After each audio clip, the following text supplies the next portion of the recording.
जय माँ दुर्गा। मित्रों, नवरात्रि में आपको ये संकेत साक्षात तभी मिलते हैं जब माँ आपके घर में बैठी हों और आप पर कृपा बरसाने वाली हों, और जब माँ आपका कर्ज और आपकी निर्धनता मिटाने आई हों और आपको संपूर्ण कष्टों से मुक्ति देने आई हों, तभी ऐसे संकेत प्राप्त होते हैं। भक्तों, जब आपके ऊपर नव दुर्गा की कृपा होती है तो ये संकेत मिलने शुरू हो जाते हैं।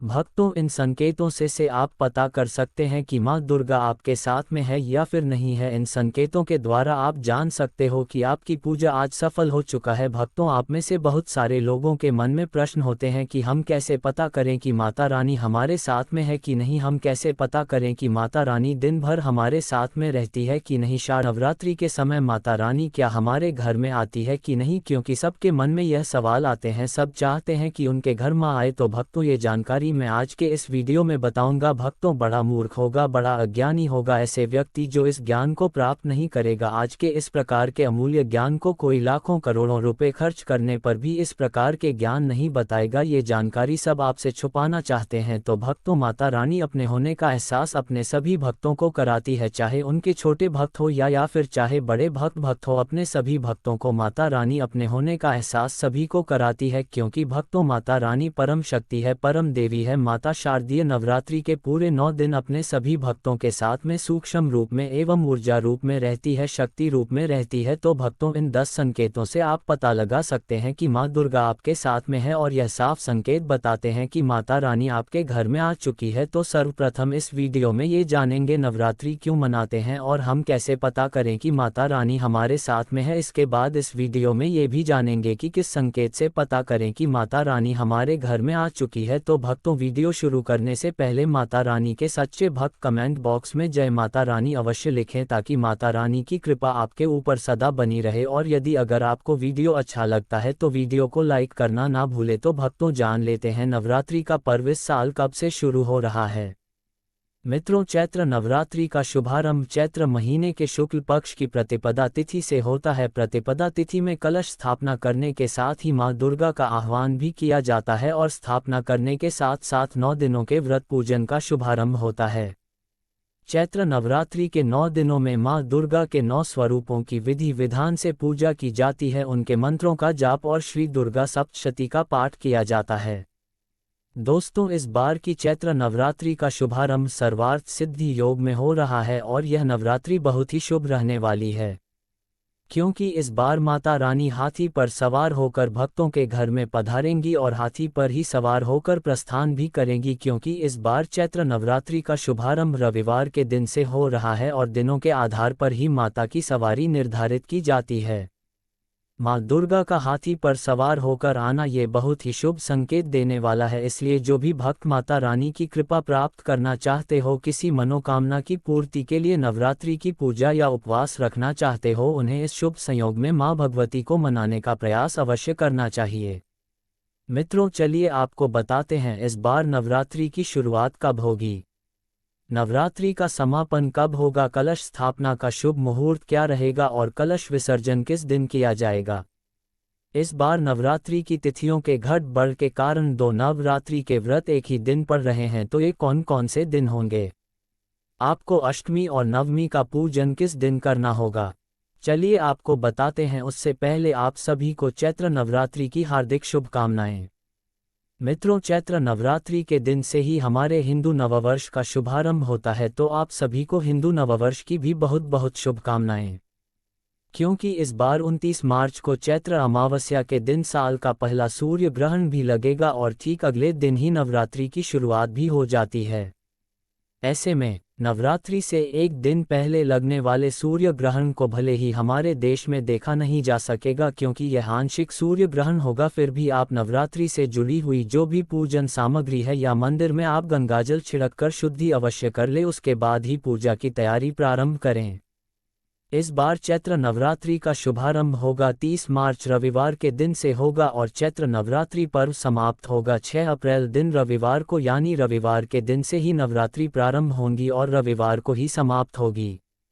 इस बार नवरात्र की पूजा करने के लिए केवल 8 दिन का समय मिलेगा और प्रतिबद्ध तिथि प्रारंभ होगी 29 मार्च दिन शनिवार के दिन शाम 4:28 से और प्रतिपदा तिथि की समाप्ति होगी 30 मार्च दिन रविवार को दोपहर 12:49 पर। क्योंकि कलश की स्थापना प्रतिपदा तिथि में उदया तिथि के अनुसार की जाती है और उदया तिथि 30 मार्च रविवार को ही प्राप्त होगी, इसलिए कलश की स्थापना और मां शैलपुत्री की पूजा 30 मार्च दिन रविवार को ही की जाएगी।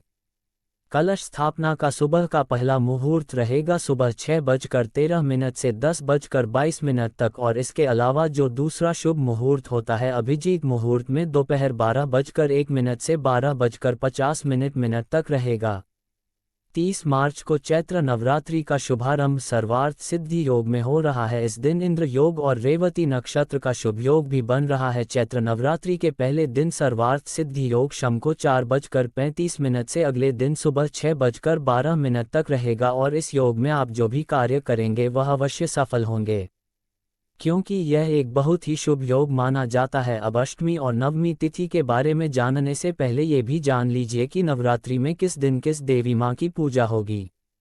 नवरात्रि के पहले दिन कलश स्थापना के साथ ही माँ शैलपुत्री की पूजा की जाएगी। नवरात्रि के दूसरे दिन इस बार माँ ब्रह्मचारिणी और माँ चंद्रघंटा की पूजा की जाएगी। द्वितीय और तृतीय तिथि इस बार एक ही साथ पड़ रही है, यानी कि आपको दूसरे और तीसरे दिन की पूजा एक ही दिन करनी होगी। श्री दुर्गा सप्तशती के दूसरे और तीसरे दिन के जो भी पाठ है वह भी आपको इस एक ही दिन में करने होंगे। तो 31 मार्च सोमवार को मां ब्रह्मचारिणी और मां चंद्रघंटा की पूजा की जाएगी। नवरात्रि का तीसरा दिन रहेगा 1 अप्रैल मंगलवार को, इस दिन मां कुष्मांडा की पूजा की जाएगी। चैत्र नवरात्रि का चौथा दिन रहेगा 2 अप्रैल बुधवार को, जिस दिन मां स्कंद माता की पूजा की जाएगी। नवरात्रि का 5वां दिन रहेगा 3 अप्रैल गुरुवार को, इस दिन मां कात्यायनी की पूजा की जाएगी। नवरात्रि का छठा दिन रहेगा 4 अप्रैल शुक्रवार को, जिस दिन महासप्तमी रहेगी और मां कालरात्रि की पूजा की जाएगी। 7वां दिन रहेगा 5 अप्रैल दिन शनिवार को, जिस दिन दुर्गा अष्टमी मां महागौरी की पूजा की जाएगी और कन्या पूजन भी किया जाएगा। चैत्र नवरात्रि का 8वां दिन रहेगा 6 अप्रैल दिन रविवार को, जिस दिन महानवमी की पूजा और कन्या पूजन किया जाएगा। नवरात्रि व्रत का समापन इस दिन हो जाएगा और चैत्र नवरात्रि का 9वां दिन रहेगा 7 अप्रैल दिन सोमवार को, जिस दिन नवरात्रि व्रत का पारणा और कलश विसर्जन किया जाता है। इस बार दुर्गा अष्टमी यानी अष्टमी तिथि 5 अप्रैल दिन शनिवार को और राम नवमी यानी दुर्गा नवमी की तिथि 6 अप्रैल दिन रविवार को रहेगी। भक्तों, ऐसा माना जाता है कि नवरात्रि के दौरान व्यक्ति मानसिक और शारीरिक रूप से मजबूत होता है, मनुष्य की आध्यात्मिक शक्ति बढ़ती जाती है। इस प्रकार लोग इच्छा, क्रोध, अहंकार, ईर्ष्या, लोभ आदि से मुक्त हो जाते हैं और उनका मन और शरीर शुद्ध हो जाता है और उनकी बुद्धि स्वाभाविक रूप से काम करने लगती है। आइए जानते हैं दोस्तों, अगर कौन से संकेत हैं जो हमें माता रानी के नवरात्रि के आने का प्रतीक माने जाते हैं।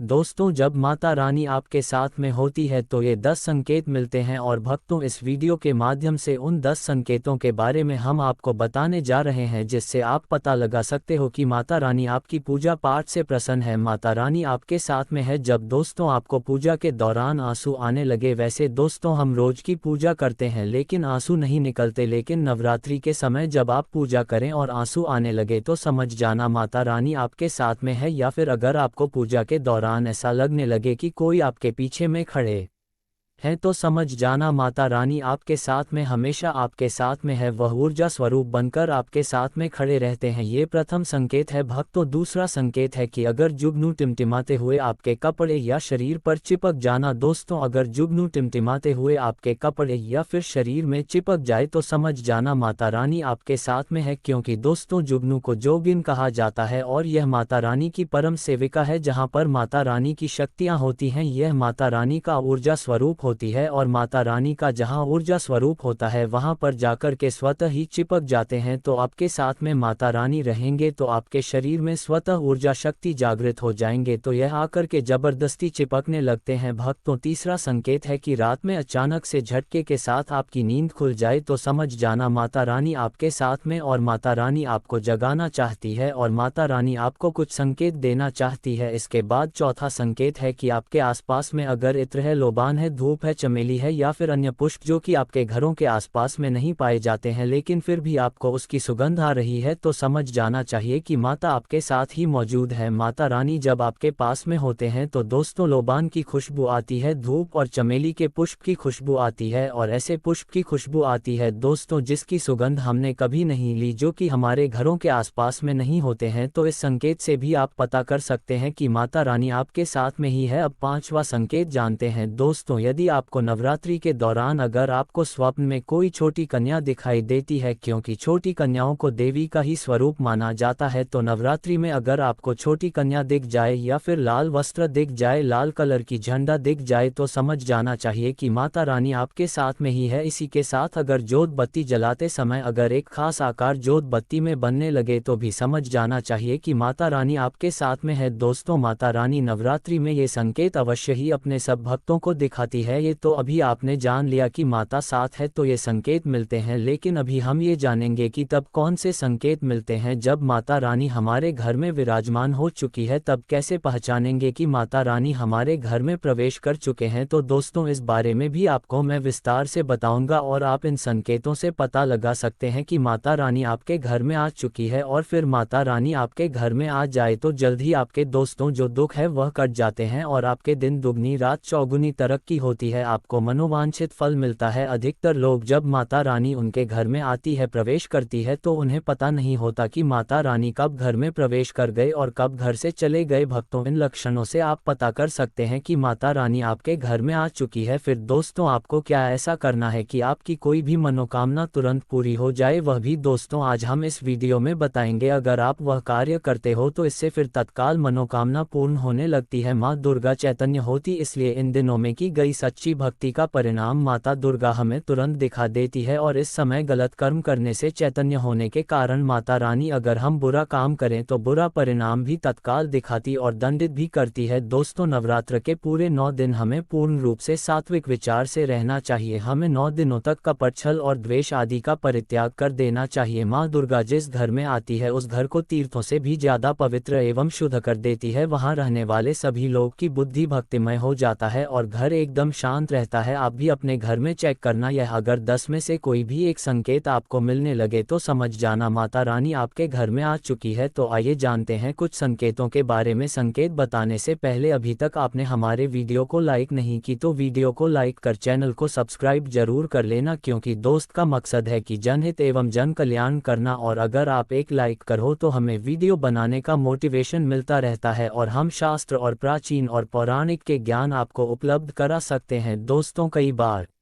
माता रानी हमारे घर में ही प्रवेश करते हैं, विराजमान हो जाती है, लेकिन हम अपनी ही मूर्खता के कारण इसे पहचान नहीं पाते और माता रानी के लिए कुछ नहीं कर पाते। जबकि जब भी माता रानी प्रवेश करें तो आप अपनी मनोकामना शीघ्र पूरी करवा सकते हैं। तो भक्तों आज इन संकेतों को जान लेते हैं कि माता रानी हमारे घर में प्रवेश कर चुके हैं। इन संकेतों को समझ लेते हैं, ये सब के बारे में विस्तार से बताऊंगा कि कौन कौन से फल फिर प्राप्त होते हैं। अगर आप माता रानी के सच्चे भक्त हैं तो वीडियो को ध्यान से सुनिए। अगर बार बार आपके घर में गौ माता का आना, जिस घर में माँ दुर्गा रहती उस घर में उनकी बहन कामधेनु उनकी सेवा के लिए, उनकी दर्शन के लिए बार बार घर के द्वार पर बिल्कुल ही आती है और यह घर के इर्द गिर्द घूमती रहती है, वहां से 9 दिनों तक नहीं भागती, तो समझ जाना कि माता रानी आपके घर में आ चुकी है। भक्तों दूसरा संकेत मधुमक्खी का घर में आना। देखिए मधुमक्खी को माँ दुर्गा की ब्राह्मणी स्वरूप कहे गए हैं। जिस घर में नवरात्रि में मधुमक्खी आती है तो समझ जाना उस घर में माता रानी आ चुकी है, क्योंकि जो मधुमक्खी है यह माँ दुर्गा के ही स्वरूप कहे गए हैं और यह अपने पूर्ण स्वरूप के दर्शन के लिए अर्थात नव दुर्गा के दर्शन के लिए सेविका बन करके आती है। तो समझ जाना आपके घर में माँ दुर्गा आ चुकी है। तीसरा संकेत है कि ज्योति का तीव्र रूप में जलना। जी हाँ दोस्तों, अगर आपने अपने घर में माता रानी की प्रसन्नता के लिए, भक्ति प्राप्त करने के लिए ज्योति स्थापित करके रखे हैं और अगर ज्योति की लौ तीव्र गति से चल रही है तो समझ जाना ज्योति के समक्ष स्वयं माता रानी खड़ी है और आपको भी अंतर आत्मा से माता रानी के होने का एहसास होगा तो इस संकेत से भी पता कर सकते हैं कि माता रानी आपके घर में आ चुकी है। क्योंकि दोस्तों जब भी ज्योति की लो प्रचंड रूप से जलने लगे तो वह इसीलिए जलती है क्योंकि दोस्तों माता रानी और उनकी ऊर्जा से ज्योति लो बढ़ जाती है। और भक्तों अगर नवरात्रि में दीपक की बत्ती में फूल का बनना, अगर आपकी दीपक की बत्ती में अचानक से फूल बनने लगे तो समझ जाना नवदुर्गा माता आपके ऊपर बहुत प्रसन्न है, आपके ऊपर महत्वपूर्ण रूप से कृपा बरसा रही है और माता रानी आपके घर में आ चुकी है। अब आपके सभी दुख कष्टों को दूर करके माता इस लोक से फिर जाएगी, अर्थात आपके घर से जाएगी। पांचवा संकेत बताते हैं कि बार बार घर में अगर काली चींटियां निकलने लगे, अगर काले चींटियां समूहबद्ध निकल रहे हैं और रास्ता काट रहे हैं तो समझ जाना माता रानी आ चुकी है, आपके घर में प्रवेश कर चुके हैं माता रानी। दोस्तों छठवां संकेत, अचानक घर में मनमोहक सुगंध आने लगे। यदि आपको अपने घर में नवरात्रि के समय, पूजा के समय, माँ दुर्गा की पूजा पाठ के समय अचानक से इत्र जैसा कोई सुगंध आने लगे, तीव्र सुगंध आने लगे तो समझ जाना माता रानी आपके घर में प्रवेश कर चुके हैं। और नवरात्रि में यदि आपके पूजा स्थान पर ठंडी हवा चलने लगे तो समझ जाना माता रानी आ चुकी है और अपना होने का एहसास आपको करा रही है। तो इस संकेत से भी पता कर सकते हैं कि माता रानी आपके घर में आ चुकी है। भक्तों सातवां संकेत, यदि नवरात्रि में किसी भी दिन फटे कपड़े पहने अगर कोई याचक आ जाए तो समझ जाना माता रानी आपके द्वार पर याचक बन करके आ चुकी है। नवरात्रि में कोई भी याचक आए तो खाली हाथ मत जाने देना क्योंकि स्वयं माता रानी परीक्षा लेने के लिए हमारे घर में याचक बन करके आ जाती है। तो दोस्तों नवरात्रि पर इस बात का विशेषकर आप ध्यान रखें कि अगर कोई भी याचक मांगने के लिए या कोई भी कन्या आपके घर पर मांगने के लिए आती है तो उसे खाली हाथ मत जाने देना। दोस्तों अगर नवरात्रि में घर के मंदिर में छिपकली का दिखना माँ लक्ष्मी के आगमन का संकेत माना जाता है, माता रानी का प्रवेश माना गया है। मान्यता है कि इससे माँ लक्ष्मी की कृपा हो सकती है और धन लाभ होने के साथ कई शुभ समाचार भी मिल सकते हैं। लेकिन नवरात्रि के दौरान सबसे ज्यादा मह होता है कन्या पूजन का। दोस्तों माना जाता है व्रत और उपासना से माता रानी इतना पसंद नहीं होती है जितना कि कन्या पूजन से होती है। नवरात्रि में छोटी छोटी कन्याओं को माता रानी का स्वरूप माना जाता है, कन्याओं को भोग लगाया जाता है, उन्हें प्रसन्न किया जाता है और बदले में आशीर्वाद मांगा जाता है। कन्याओं को प्रसन्न करने के लिए गिफ्ट आदि उपहार वगैरह दिए जाते हैं। माना जाता है अगर कन्याओं को कोई भेंट दी जाए और उसे खुशी खुशी स्वीकार कर ली तो